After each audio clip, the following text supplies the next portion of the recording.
Сегодня на площадке Петербургского международного экономического форума проходит мероприятие Объединенных Арабских Эмиратов. Это страна-гость в этом году на форуме, и мы с удовольствием принимаем участие в этих мероприятиях, ознакомились с экономическим потенциалом этого государства и с удовольствием принимаем участие в этих мероприятиях. Хочу подчеркнуть то обстоятельство, что Республика Абхазия заинтересована в развитии инвестиционно-экономических связей с Эмиратами, и мы приложим все необходимые усилия для этого. Мы с нашими друзьями из Эмиратов поддерживаем хороший диалог, уверен в том, что у нас получится создать необходимые условия для активизации инвестиционно-экономического сотрудничества.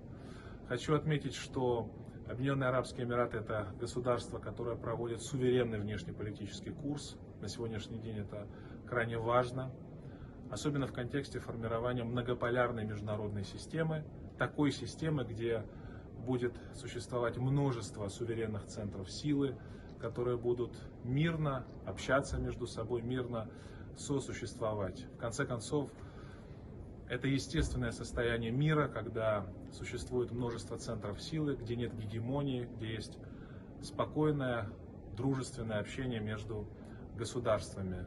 Если даже вспомнить прежние времена, когда существовала империя Цинь в Китае, Древний Египет или, скажем, цивилизация майя, можно вспомнить, что все эти центры силы сосуществовали мирно, общались, развивались, и в конце концов человечество от этого выигрывало.